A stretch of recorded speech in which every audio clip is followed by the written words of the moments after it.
sejam bem-vindos a mais um episódio do Evcast. Para você que não me conhece, eu sou a Evelyn Quintana e esse é o nosso episódio aqui especial de 2024, porque estou completando aqui um ano de podcast. No dia 3 de março agora a gente está completando um ano e eu estou muito feliz com um convidado especial aqui para comemorar esse dia comigo. E obrigada pela sua audiência, né? Você que está aqui curtindo, prestigiando. Então, quero aproveitar esse momento, né? Para pedir para você se inscrever no nosso canal, curtir, comentar, compartilhar aí o nosso vídeo, porque, como eu já disse no último podcast, aliás, 2024 vem com uma pegadinha diferente, a gente está ampliando nossos temas aqui, os nossos convidados, e o nosso convidado de hoje vem falar um pouquinho de negócios. Então, chega de conversa, vamos apresentar eles para vocês? Vamos lá, seja bem-vindo, Domingo Martins Júnior. Obrigado, Evelyn. Bom, primeiro, assim, uma honra estar aqui, né? Um ano de aniversário, primeiro ano de aniversário do programa, né? Aumenta a responsa, né? Sim. Mas a ideia, assim, eu entendi o teu convite, a ideia é compartilhar, de fato, experiências reais mesmo, né? Cases de sucesso, cases de fracasso também, e que tudo isso possa ser útil para alguém aí, né? Ou para muitas pessoas, né? Nas suas vidas pessoais. Sim, aqui eu gosto, inclusive, assim, de contar histórias. Sim. Então, eu falei assim, não, Domingo aqui é um empresário de sucesso, eu quero entender, eu quero que ele ensine a gente a ter o sucesso que ele teve aí ao longo da carreira dele. E é isso, obrigada por aceitar, viu, participar aqui do Evcast, é um prazer enorme te receber aqui. Obrigado. Então, gente, eu vou apresentar o meu convidado para vocês, vamos lá. Domingo é formado em Direito e pós-graduado em Gestão em Marketing de Serviços pela FAAP de São Paulo. Tem uma carreira de 40 anos como executivo, gestor de vendas e atendimento e empresário na área de serviços financeiros e tecnologia. É consultor de empresas e palestrante nas áreas de vendas, atendimento e gestão. Também recebeu 4 prêmios como melhor área de atendimento a clientes no Brasil. Olha, parabéns. Verdade. Nasceu em Bauru, mas por 40 anos manteve residência e trabalho em São Paulo e há 17 anos está em Campinas. Sim. É casado com a linda e simpática Carla há mais de 32 anos e já estão juntos há 37. É tempo, hein? Muito tempo. Né, Domingo? É pai do cantor e empresário Juan Dias, de 25 anos, e do Caian Dias, de 21 anos, também empresário. Ambos proprietários da Academia Skyfit do Mansões Santo Antônio, que está para ser inaugurada agora, né? Dia 23 de março. Às 10 horas da manhã Às estão 10 todos convidados. Aê, que legal. E esse, gente, o currículo do nosso grande empresário de sucesso. Mas me fala aqui, Domingo, formado em Direito, como é que você foi parar aí no mercado, né, de empresas, se tornou empresário, investidor? Conta pra mim toda a tua trajetória. Eu quero saber como é que começou toda a tua história. É muito tempo, 59 anos, não tem muita história para contar, mas né, o tempo é limitado. Vamos tentar resumir um pouco. Então, eu sou nascido em Bauru, mas na verdade registrado em Avaí, que é uma cidade pequenininha, próxima de lá. A minha mãe ela ficou viúva, meu pai cuidava de uma fazenda. E aí ele faleceu muito novinho, com 33 anos. E aí ficou minha mãe, viúva de 3 filhos, eu com 2 anos, meu irmão do meio de 4, mais velho de 6. E aí uma tia convidou a gente para vir para São Paulo, né? Ficar na casa deles um tempo, até a gente recomeçar uma vida aqui em São Paulo. Aqui. Então, muitas dificuldades, infância muito pobre, tudo, né? Todas... as dificuldades é que uma criança pobre tem, um adolescente pobre, um jovem pobre, e foi na área de vendas que eu tive assim a primeira oportunidade mesmo assim, né? Então, mas não é uma história, quer dizer, quando você conta uma história, né? Tudo tá bem quando acaba bem, né? Mas assim acontece um monte de problema na vida de todo mundo. O problema é que quando alguém vem assim contar assim, uma história de sucesso, né? Eu nem acho que a minha história é só de sucesso. É importante contar também as coisas difíceis, erradas, besteiras que a gente fez também, para as pessoas também se sentirem normais, né? Porque senão você acha que as pessoas são tão perfeitas que você nunca vai conseguir fazer igual, melhor, e dá para fazer, enfim, né? Na hora que eu contar um pouquinho mais da minha vida, vocês vão ver que dá para fazer muito mais e melhor do que eu fiz, né? E assim, e você tem que contar um pouquinho com a sorte também, né? Eu tive muito azar em outras épocas, mas também azar não é para a vida toda e também a sorte Abraçou as é para quem oportunidades. não para, para quem não desiste, né? Para quem continua lutando, certamente né, tempos melhores virão mesmo. Sei que é muito difícil para quem está passando né, por sérios problemas hoje escutar esse tipo de papo e achar é fácil falar porque ele já conseguiu e tal. Mas assim, não é não, né? Então, assim, às vezes a situação está tão difícil que assim, é um dia de cada vez, uma coisa de cada vez, não pensa. Tem hora que não dá para você ficar pensando muito para frente. A realidade está tão difícil. Então, à medida que você começa a pensar semana que vem, mês que vem, ano que vem, você fala, nossa, tá ruim, vai ficar pior ainda. Porque às vezes é isso que parece que vai acontecer, mas não é. A vida ela surpreende a gente positivamente também. Então, eu fui um aluno, né, enfim, infância paupérrima, aluno de escola pública, né, numa época em que a escola pública era muito boa, né? A escola particular é que era ruim. Os professores achavam que eu ia ser escritor, né? Eu escrevia muito bem, assim por diante, mas assim, extremamente tímido, extremamente autoestima muito baixa, criado sem pai, você às vezes minha mãe é uma ótima mãe, mas nunca foi de falar parabéns, filho. Então eu tirava, né, as melhores, né, algumas das melhores notas da classe e nunca tive parabéns, parabéns. Não sabia o que era isso. Então você se sente meio também sacaneado pela vida. Pô, tô tirando as melhores notas, ninguém me fala parabéns, né? E às vezes um outro menino que tirou uma nota 5, mas tem um pai presente, uma mãe presente, o mais participante. Parabéns, filhão, você é bom. E ninguém falava que eu era bom.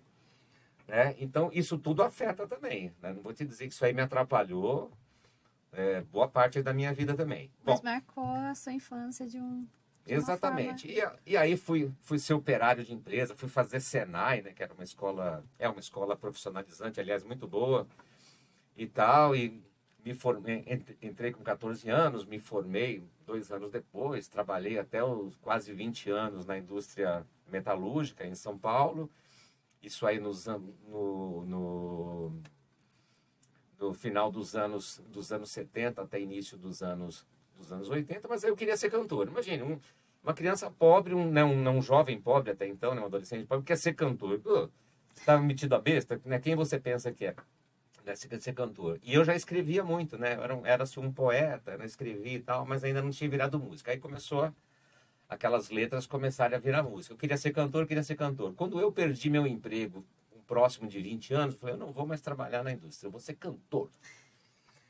Né? E eu vou contar essa minha história lá na frente. Tentei, gravei um disco independente lá, gastei o dinheirinho que eu tinha de fundo de garantia,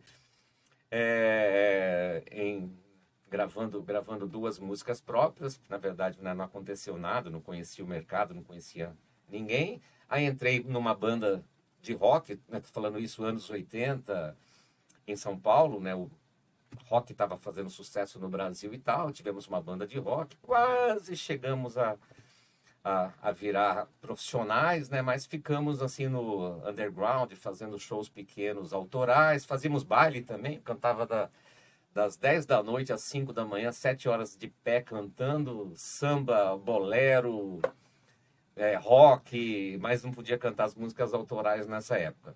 Então eu fui um operário da música, não consegui ver o sucesso e tinha que sobreviver.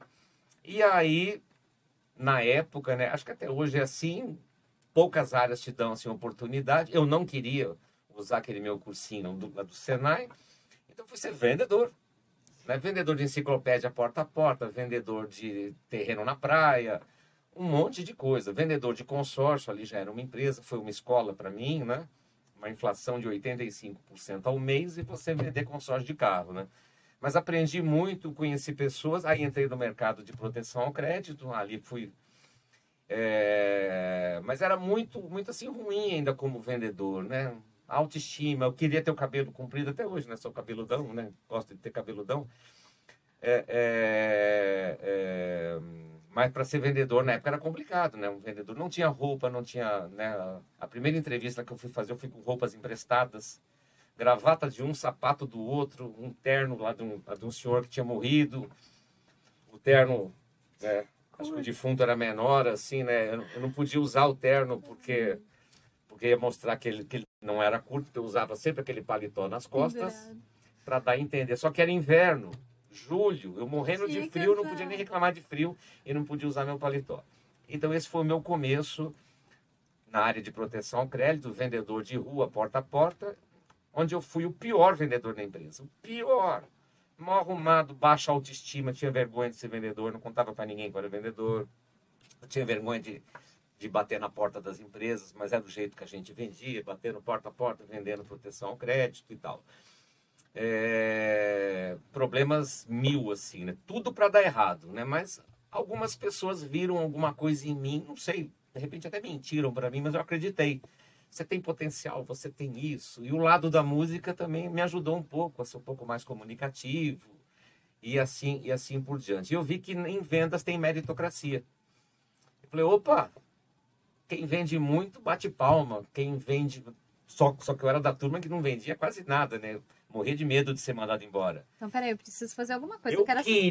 Eu queria aquelas palmas, exatamente. Então, foi ali que mexeu comigo. Talvez a minha alma de artista falou assim, palmas, festinhas, palmas, parabéns, parabéns. Eu quero isso para mim. E aí eu fui aprendendo, observando, assim por diante. Teve pessoas na minha vida que me ajudaram. Ninguém faz nada relevante sozinho, realmente. Eu tive alguns anjos, né, que passaram lá pelo meu caminho, lá que me ajudaram. E o pior vendedor do mundo começou a se tornar um vendedor razoável, depois um bom vendedor, até ser, né, naquela época, um dos melhores vendedores da empresa e tal. Aí, palmas, domingo. Vendedor novo, põe para treinar com o domingo e tal. O domingo, além de vender bem, tem um jeitinho para ensinar.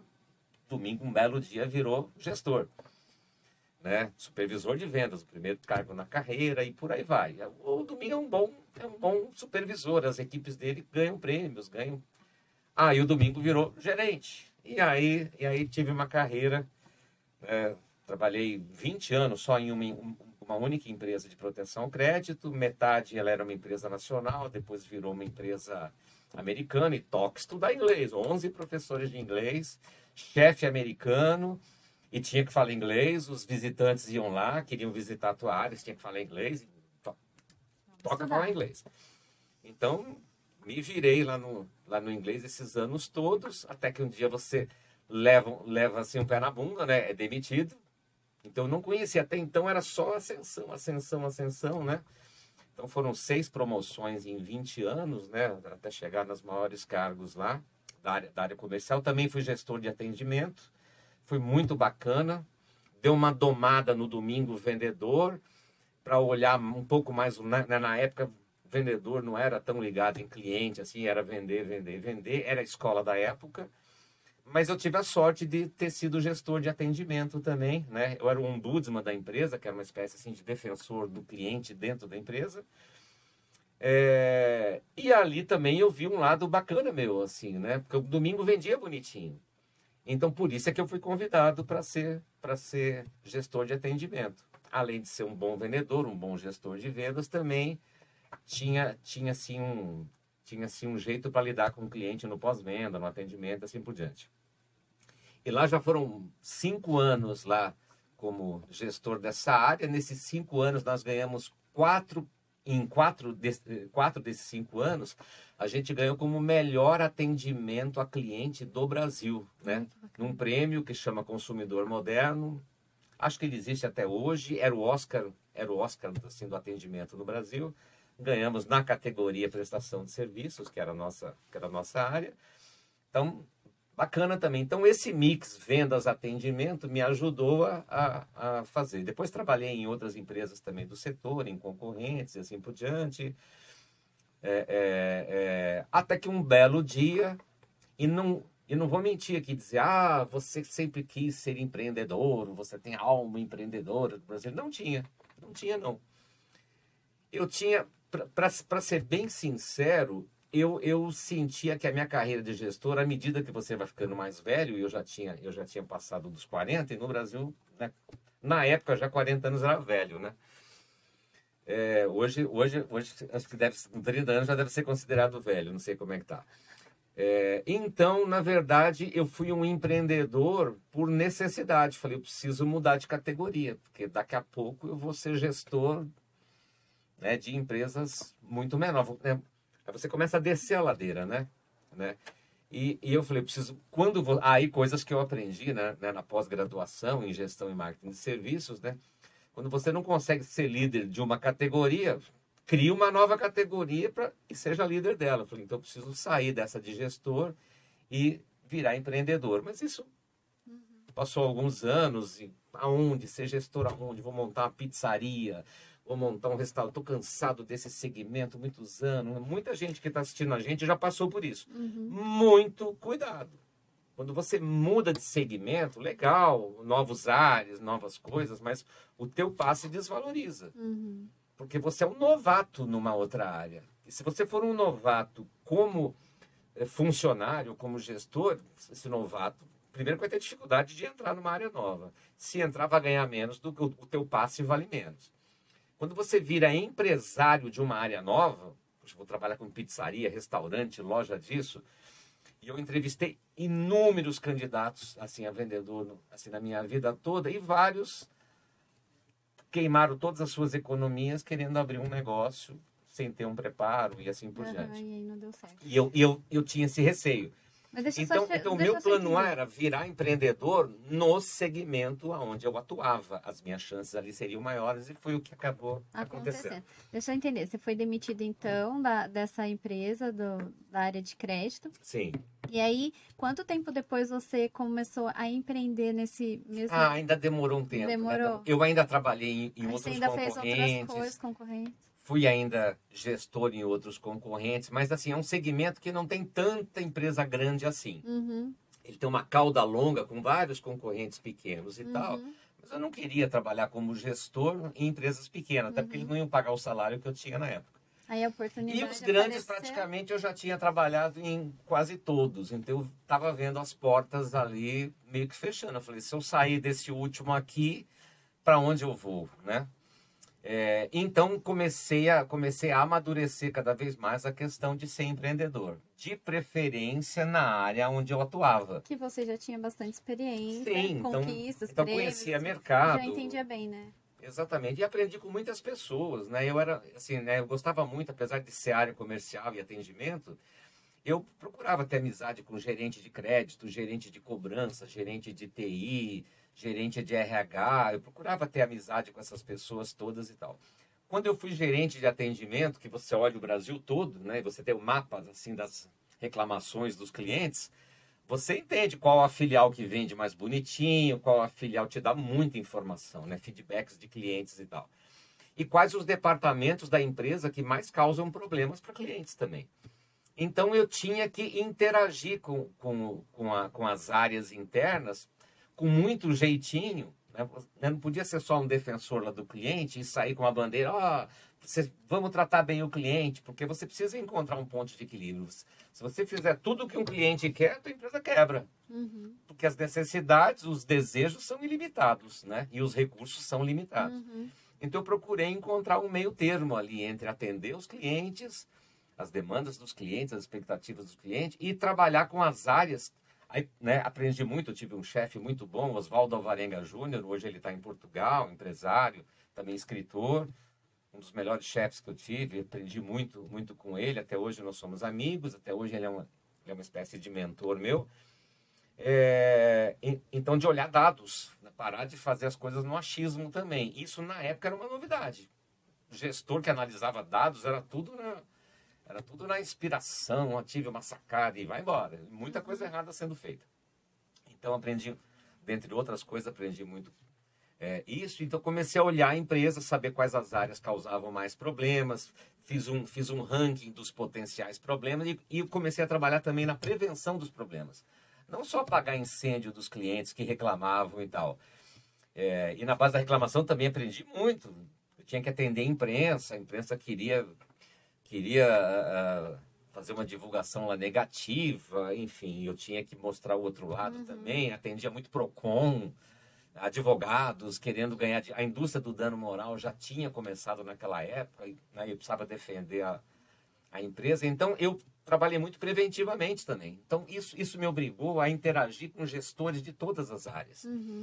Quando eu fui abrir a minha empresa mais para frente, tudo isso ajudou, né? Então, conheci um pouco de RH, um pouco de compras, um pouco de cada área. Quer dizer, na hora que você começa a ser uma pequena empresa, você é tudo, né? Você vende, você atende, você reclama, você faz retenção, você faz cobrança, né? Vocês começaram com quantos funcionários?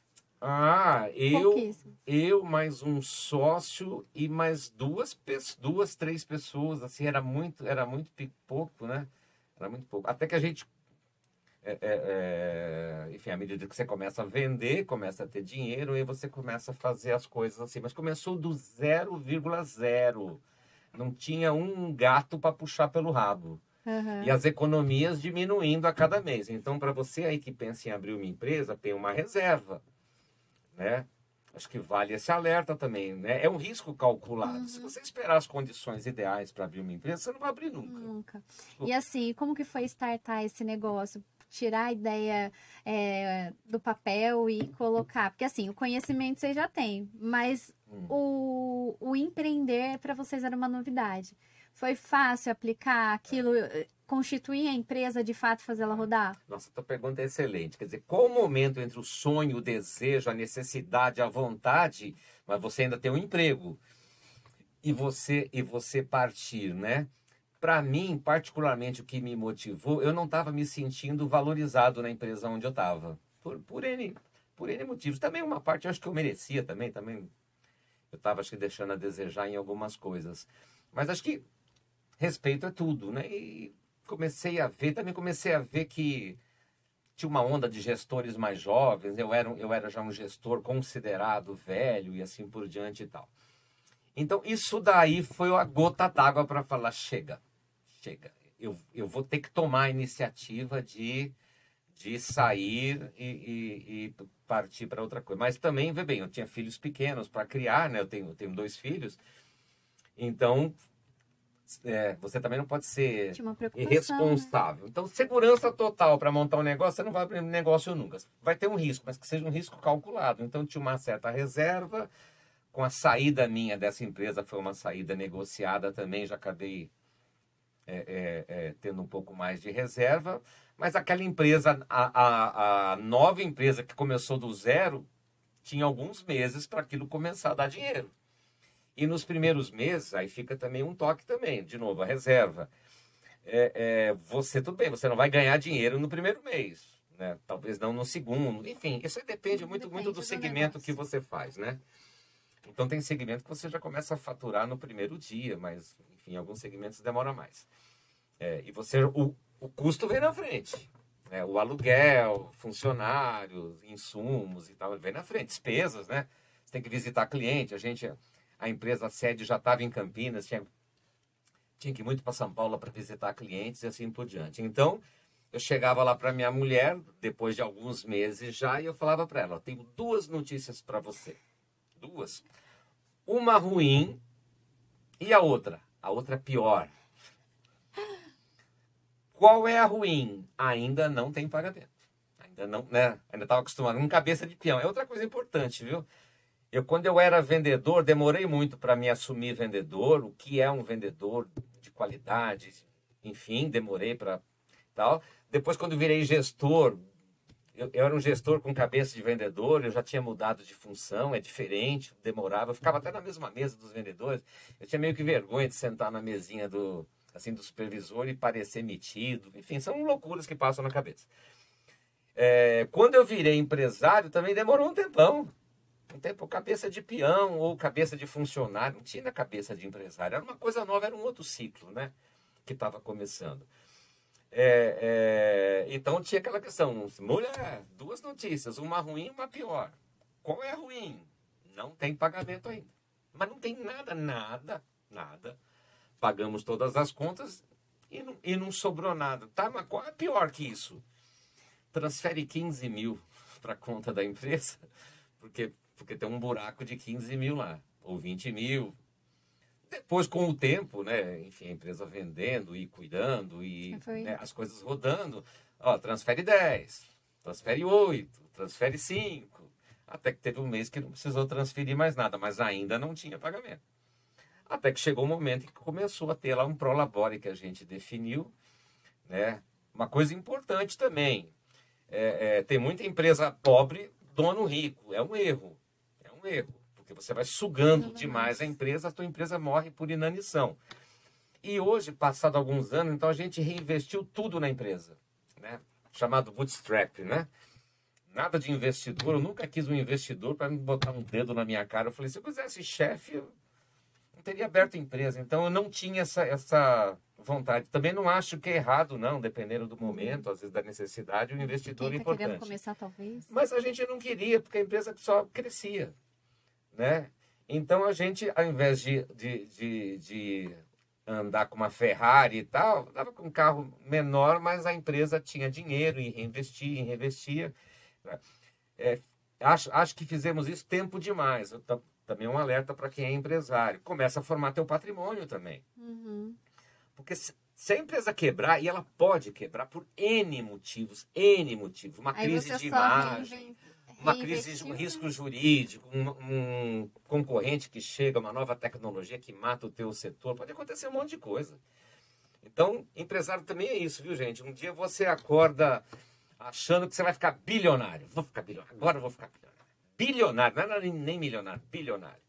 E tem dia que você acorda falando, eu vou quebrar. Tenho certeza que eu vou quebrar. Então as emoções, é um carrossel de emoções mesmo. Você tem que aprender a lidar com isso. Então, é importante um sócio, acertar no sócio também. Um sócio com quem você possa discutir, confiar. Um sócio que tenha perfil complementar ao teu. Você é ruim em umas coisas, mas ele é melhorzinho nessas coisas e vice-versa. É importante. É melhor um bom sócio num negócio ruim do que um mau sócio no negócio bom. Um mau sócio no negócio bom, por melhor que seja o negócio, você vai ter problemas. Então, cuidado na escolha também do sócio. Então, à medida que as coisas foram assim, caminhando, então a gente também não precisamos de investidores. Algo que eu não queria. Né, ter lá alguém me apontando, que eu sei como é que é o jogo dos investidores, porque depois eu fui virar investidor, eu fui investidor bonzinho, tá? Nunca apontei o dedo assim para o fundador da empresa, sempre procurei ser parceiro também, ajudar e assim por diante, mas nem todo investidor é assim não. É bonzinho.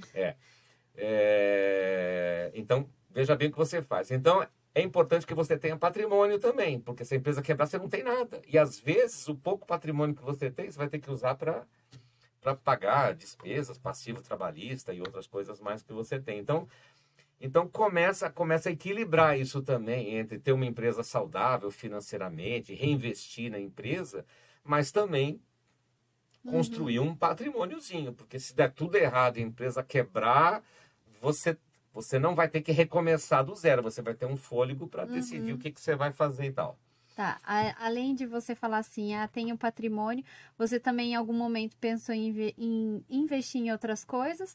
Ou você focou nesse momento só nessa empresa? Ou você já foi pensando além também para, tipo, não coloque todos os ovos na mesma cesta? Nossa, esse ponto é muito importante. Também, assim, é muito difícil encontrar um ponto de equilíbrio entre não colocar todos os ovos numa única cesta e você começar a investir em algumas outras coisas. É muito difícil essa decisão. A gente até começou a investir em outras coisas e erramos na dose também. Porque qual é o problema? A tua empresa sobreviveu primeiro. Ela foi fundada, começou, sobreviveu no começo. É sobreviver, está se pagando, está dando lucro e tal, e assim por diante e tal. Mas assim, porque você está colocando 100% ali da tua energia. Então, assim, quem quer trabalhar menos ou trabalhar igual, ou trabalhar de funcionário, eu sugiro que não abra empresa, não. Porque você, não vou mais ter chefe. Legal. Só que você vai ter o cliente. O cliente é o chefe mais rigoroso que tem. Ele troca você por uma caneta. E ele vai querer o melhor pelo menor preço, se possível de graça, e assim por diante. Enfim, é da natureza do jogo, assim, né? O cliente quer o melhor para ele, você quer o melhor para você, você tem que encontrar um ponto de equilíbrio, né? Para que nem prejudique o cliente e nem prejudique a tua empresa também. Então, Então, quando você começa a investir em outras empresas para ter mais cestas de ovos e não arriscar, e não deixar ficar 100% em uma única empresa, qual é o problema? O tempo que você começa a dedicar para essas outras empresas, esses outros negócios, começa a fazer falta lá, porque o dia só tem 24 horas. Você não consegue estar em 2 lugares ao mesmo tempo. Tudo bem, você já estava profissionalizando a empresa maior e tal, mas não é a mesma coisa, né? E você também existe um risco. Você começa a ser muito badalado. Cuidado com vaidade, né? Você começa a ser convidado para podcasts. Domingo, professor Domingo, empresário, sucesso. Vai dar uma palestra Cuidado, aqui. cuidado. Tem muita... nem todo mundo que está dizendo que você é tudo isso realmente acha que você é tudo isso. E às vezes ela até acha que você é tudo isso, mas você não é tudo isso. Então tem uma autocrítica, tem assim pessoas em que você possa confiar, amigos que te aponte o dedo e falam, meu, pelo que você está me falando, tá uma merda o que você está fazendo aqui, você está errando muito aqui, errando muito ali. Tenha conselheiros virtuais, se você não tem dinheiro para pagar conselheiros profissionais, é importante ter conselheiros. Mas conselheiro que saiba do riscado, não vai ficar pedindo conselho aí para curioso, né? Pessoa que já trilhou aquele determinados caminhos. Então, alguém que trilhou o caminho de compras, deixa eu ouvir na área de compras onde eventualmente eu estou errando, e assim por diante. Então, mas se você não tem dinheiro para isso ainda, tenha conselheiros virtuais, seja conselheiro também de outras pessoas, e tenha, sem cobrar também, né? E também tem amigos que sejam conselheiros. A semana que vem mesmo eu fui convidado para ser conselheiro de uma empresa. É um amigo meu, né? Não vou cobrar nada, não vivo de ser conselheiro, mas também tenho amigos que também não me cobram nada. Então tem os seus conselheiros virtuais aí para você trocar ideias e ver onde você eventualmente está errando e tal. Então, cuidado na hora de começar a expandir os teus negócios, porque de repente, a gente acertou um filão, acertou um veio, uma mina de ouro, né, por exemplo. Então, na hora que você acertou uma mina de ouro, o que você tem que fazer é cavar até exaurir essa mina. Tá? Então, se você começa a ter uma mina de ouro, eu vou tentar encontrar outras minas, que não é certeza que você vai encontrar outras minas também. Assim, gente, vamos ser francos, estatística, né?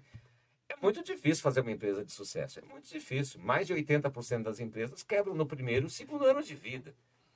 Fora aquelas que quebram no terceiro, no quarto, no quinto e assim por diante. A maioria das pessoas não foi preparada para ser empresário. Se bem que o Sebrae está melhorando muito nisso. Eu tive uma experiência muito boa com o Sebrae de Campinas.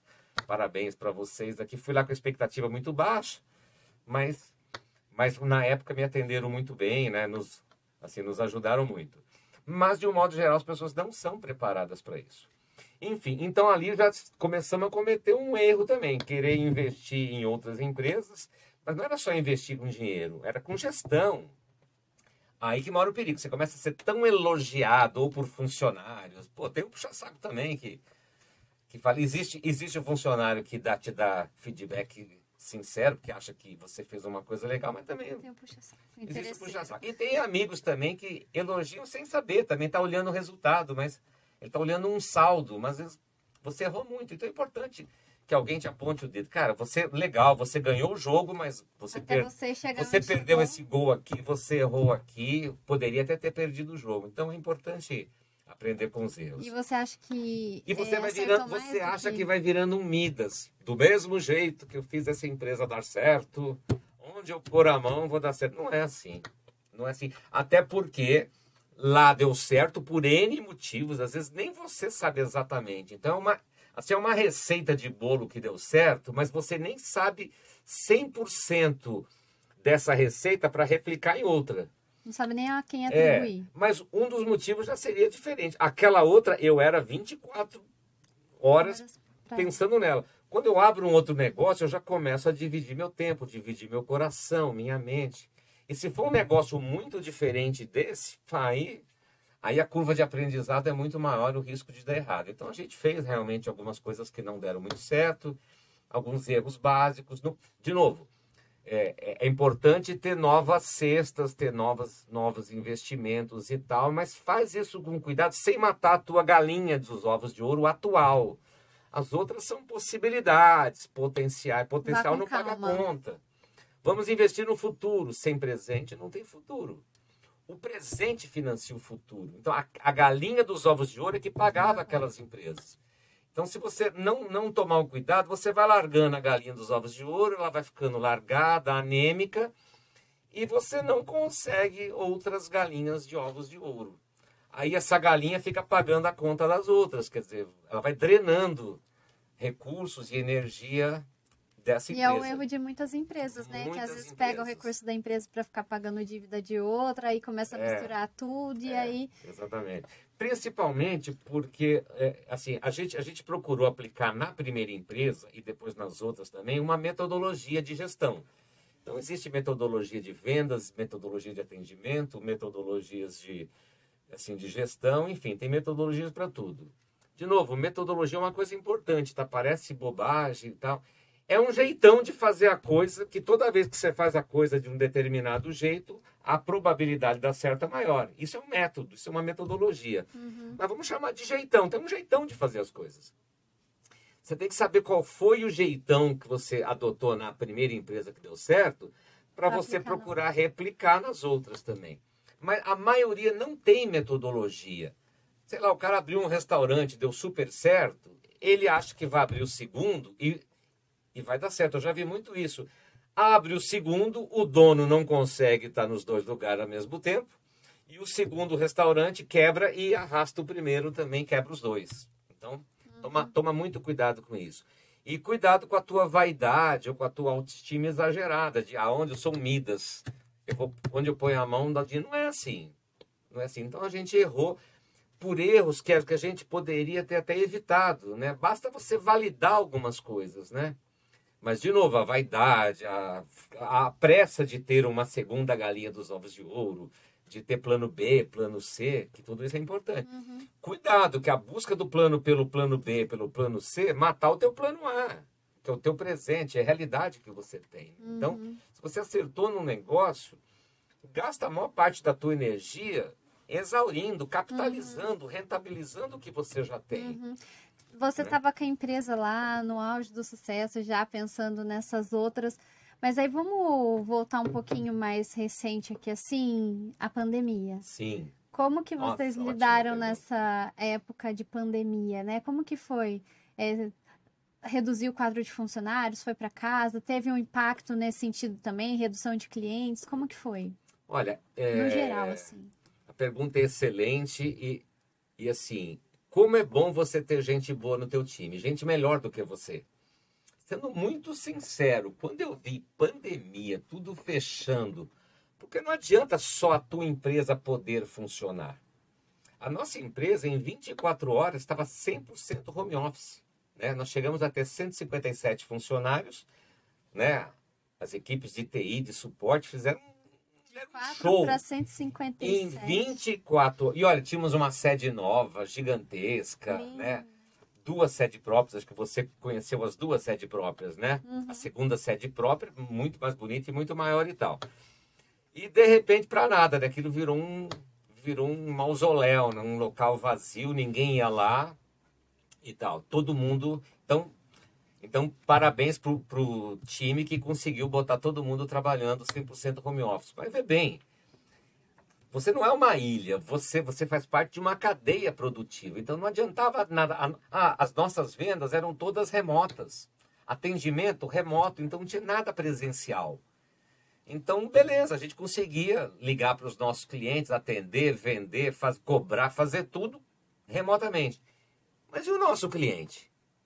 E o cliente do nosso cliente? E o cliente do cliente do nosso cliente? Vários deles não tiveram essa mesma sorte. Então, aí vem um efeito dominó que leva você também a reboque. Então, isso aí, quando eu comecei a olhar isso, eu fiquei preocupadíssimo. Confesso, falei, puxa vida, né? Chegamos até aqui e o perigo era perder tudo. Aí, né? Por conta da cadeia produtiva se romper.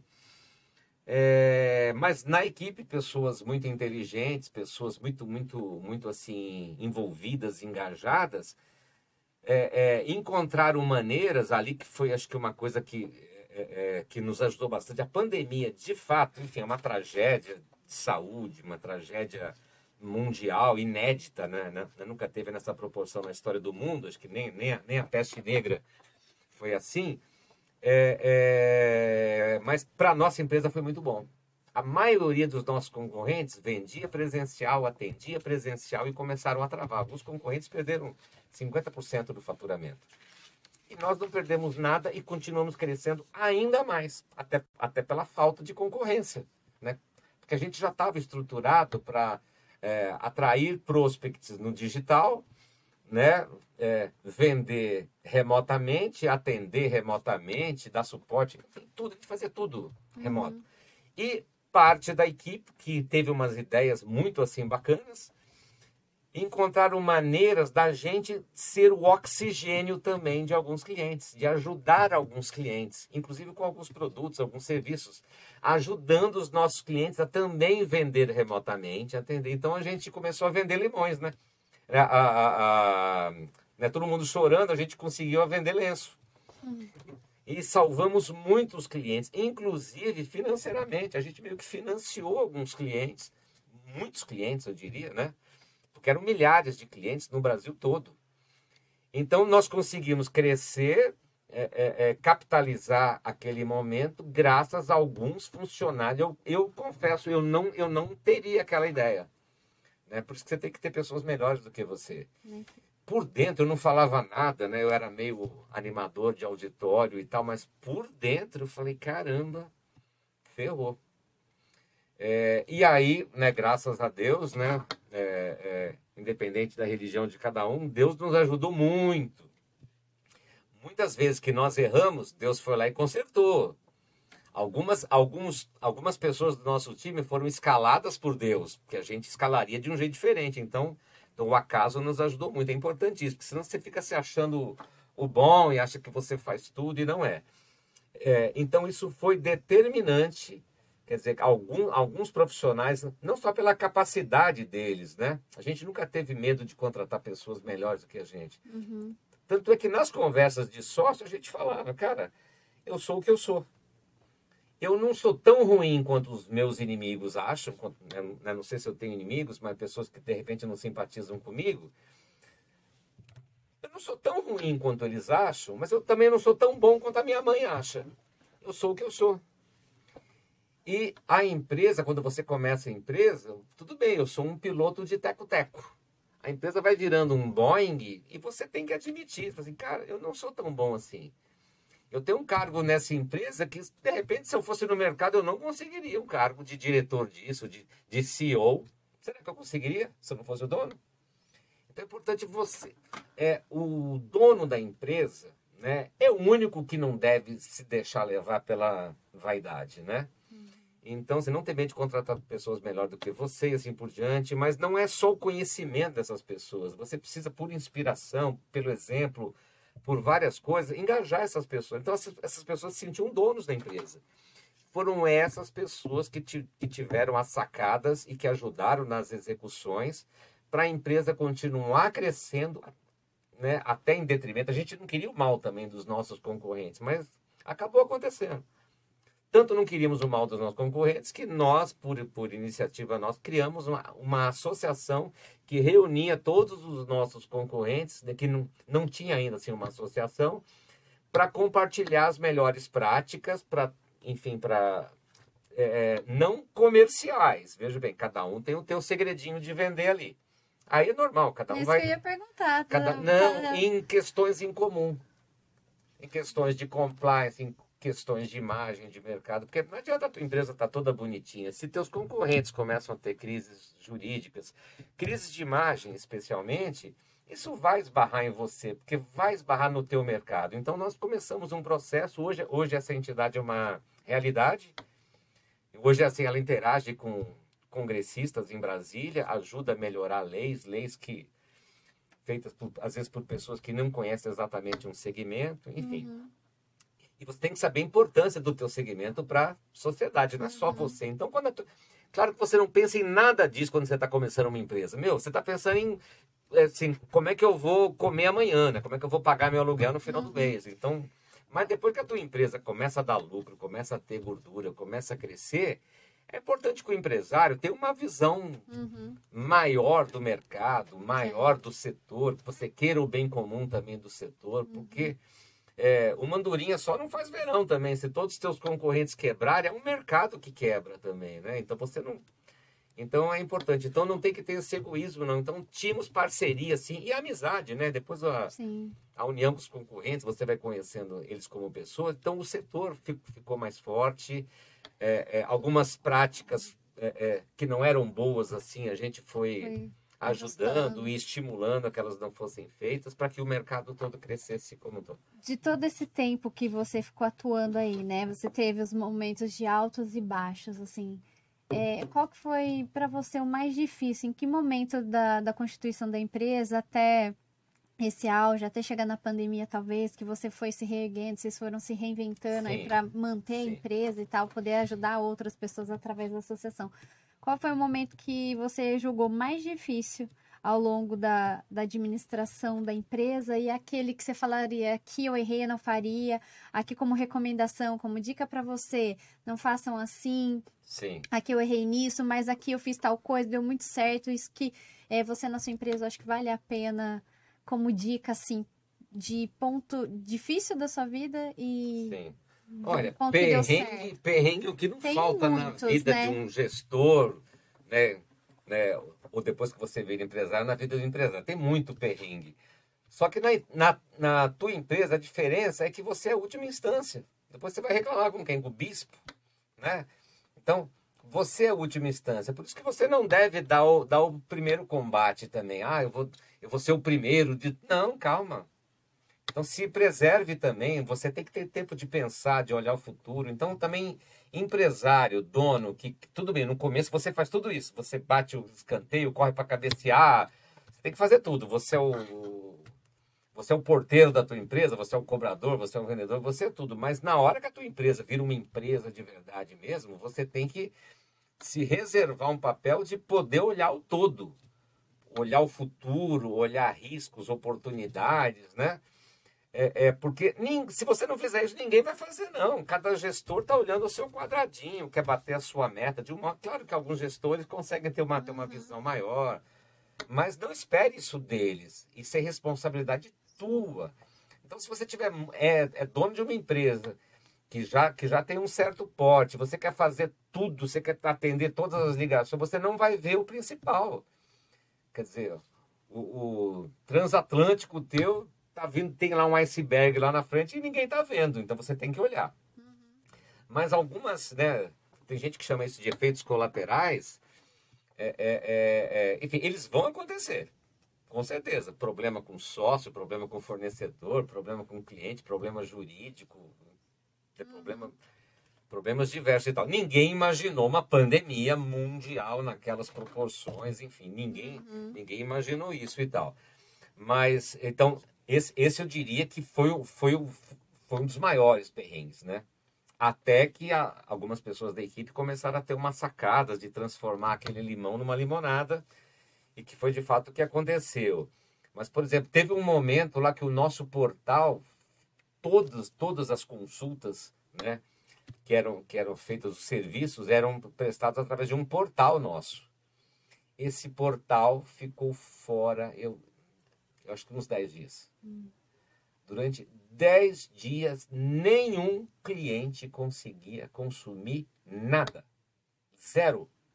Eu não perder todos os nossos clientes. De novo, a sensação 10 dias é muito tempo. Claro que você não pode falar isso na frente da equipe, mas do mesmo jeito que eu pensei lá atrás, quando veio a pandemia, eu falei,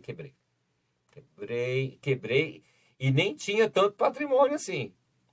Ali, opa, e se eu quebrasse hoje? Né? Então, é por isso que eu dou essa dica aí. Tenho também um patrimônio pessoal e tal. Até para ajudar a empresa. Porque se você tem um patrimônio pessoal, de repente, numa necessidade, você pode até usar parte dele para ajudar a empresa. Ou para algum investimento, alguma oportunidade grande que surgiu e tal. Mas se você não tivesse, você vai ter que correr para banco e assim por diante e tal. E banco, assim, os bancos corriam atrás da gente oferecendo dinheiro. Quando você está bem, os bancos estão todos atrás de você. Na hora que você precisa, não sei se isso vai acontecer. Bom, então o primeiro grande perrengue foi pandemia e agora. mas que tudo acabou bem, até nos ajudou, de fato, nós temos que reconhecer isso. Esse momento em que o portal ficou fora 10 dias e a gente não sabia o que dizer mais para os clientes. Mas teve uma coisa bacana também nessa história toda. Eu imaginei, de novo, né? A gente é tudo dentro da gente. A gente é o otimista, a gente é o pessimista. Tem dia que você acorda se achando o pior dos seres humanos. Tem dia que você se acha maravilhoso. Enfim, tem assim essas loucuras, né? Todo mundo é normalzinho. Então, ali eu achei que fosse perder todos os clientes. Não tem mais o que contar para eles. E é muito fácil, né? Tem um mercado muito concorrido. Tem mais de 200 concorrentes no Brasil, né? Vamos perder todo mundo. E o mais interessante, e assim, usando todo o nosso know-how comercial, nosso know-how de atendimento, nosso know-how, usando todo aquele crédito acumulado, nós tínhamos uma história, né? Uma empresa de muitos anos, de bons serviços prestados e tal. Mas chega uma hora que o cliente fala, eu vou buscar outra alternativa. O que foi de bacana nessa história toda? A grande maioria dos clientes não saiu. Na verdade, a gente não perdeu tanto cliente assim. Perdemos pouco diante de uma catástrofe. Imagine um restaurante assim, uma padaria que 10 dias não tem pão. A pessoa acaba indo comprar numa outra padaria e depois acaba não voltando naquela depois que abriu. E na minha área, depois que ele cancela o contrato com você e assina com outro, esse outro contrato vai ter 6 meses, 12 meses de duração, já era. Eu não vou conseguir reverter isso tão fácil. Mas a gente aprendeu uma coisa. Eu não tinha dimensão. Quer dizer, eu achava que a gente era importante para os clientes, era útil para os clientes, por N motivos. A gente resolvia. Isso também é importante na hora de você montar uma empresa. Que dores dos clientes que você é capaz de resolver. E esses clientes têm que perceber isso, têm que acreditar nisso. E depois você tem que entregar isso. Porque senão não se sustenta. Não pode ser só papo furado, porque senão ele vai gastar o dinheiro com outro, né? Tem várias opções hoje no mercado. Então, o que aconteceu ali de bacana, resolvido o problema? O portal voltou a funcionar e tal. Tudo bem, teve perdas, vamos lá tentar trazer alguns de volta, mas alguns já tinham um contrato com outros, enfim. Diante do risco que tinha, até foi uma coisa menor. De novo, Deus nos ajudou. Mas o que nós tiramos de lição? A gente não tinha ideia de que a gente era tão querido e tão valorizado pelos clientes. Porque os clientes ficavam desesperados. Eu até pensava assim, por que esse cliente já ainda não foi comprar do concorrente A, B ou C? Ele gostava da gente. Então, claro, de vocês, não recomendo isso para ninguém. E assim por diante, não gostaria de passar por isso de novo. Sempre quando assim acontece um problema grave desse, claro, força total para resolver o problema, para apagar o incêndio. Mas assim que esse incêndio for resolvido, tentar entender o que a gente deveria ter feito e não fez, ou poderia ter feito para que isso acontecesse. Qual foi o nosso... né? É uma coisa ruim de falar de culpa, então não é nem questão de arrumar culpados. Onde nós erramos? Isso poderia ter sido evitado? E chegamos à conclusão que sim, poderia sim, mas não fomos. Então, muda processo, melhora isso, para não correr esse tipo de risco. Então, por exemplo, a pandemia é a mesma coisa, né? Nós demos sorte que a gente já estava digital antes da pandemia. Então, nós demos também sorte, não poderíamos ainda estar presencial e a pandemia iria ter um impacto muito, muito mais negativo para a gente e tal. Então, mas resolvido o problema, imediatamente vamos pensar em diversas áreas, diversas cabeças, cada um pensando de um jeito diferente, o que a gente pode fazer para isso não acontecer nunca, qual é o plano B, qual é o plano C, né? Mas o portal, a empresa não tem 2 portais, né? Porque é muito caro manter um portal no ar, então... Mas nós temos que entender por que aquele portal chegou naquele jeito. E se acontecer de novo, ter tudo prontinho para minimizar o problema, né? Tem problema que não tem solução total, por mais que você previna e tal. Então, eu diria que esses 2 momentos, fora o início foi muito complicado, né? Não tinha dinheiro, bota dinheiro. Então você falou assim, daqui a pouco, eu tô trabalhando de graça e tô gastando todas as minhas reservas. É bom que se diga, a empresa me pagou tudo de volta, né, com uma correção justa e tal. Então eu banquei o papel de banco no início e tal, mas enfim. Então estejam preparados na hora de ter uma empresa, porque pode ser que demore um tempo para que você comece a ganhar dinheiro. Né? Legal conhecer a tua história aí. A gente está chegando ao finzinho aí, 3 minutinhos para a gente encerrar a nossa gravação. Bacana. E legal ver a tua história, né? De como você começou como vendedor lá, pequeno, que não era bom e de repente... Antes tentei ser cantor, não consegui. Não deu certo. E eu dizia que se eu não fosse cantor, eu seria um mendigo. Ah, meu Deus. Não tinha plano B. Quero ser cantor e acabou. Mas depois vendas foi me conquistando. Eu era cantor à noite, vendedor de dia. E aí o lado vendedor, por N motivo, porque venda estava me dando muitas...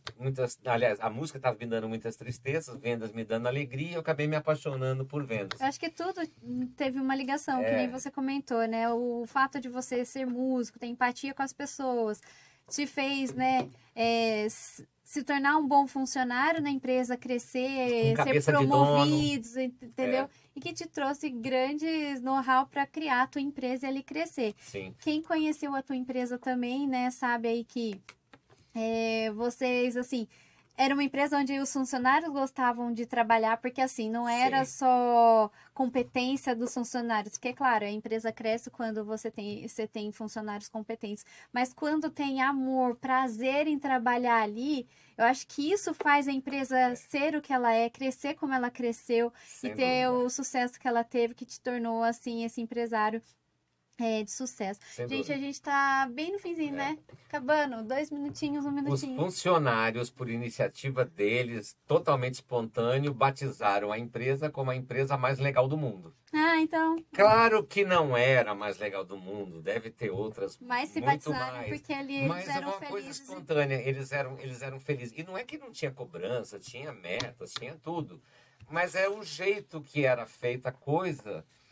Né, endurecia sem perder a ternura, né? Então tinha um jeito bacana, um molho bacana lá. Difícil de se conseguir isso, difícil de manter isso também, né? Mas de fato acabou acontecendo com a gente e sem dúvida é um dos fatores de sucesso. De sucesso, né? Sim. Parabéns pela tua história, obrigada por compartilhar todo o teu conhecimento aí, know-how e tudo mais. Infelizmente a gente precisa encerrar rapidinho, que senão vai acabar o nosso tempo de gravação ali. E mais uma vez, Domingo, obrigada aí por participar do Ivecast e compartilhar a tua história. Obrigado mesmo. Gente, esse foi o Domingo, nosso convidado da semana. Espero que vocês tenham gostado e aprendido muito com ele. Esse foi mais um Ivecast. Até o próximo. Tchau, tchau.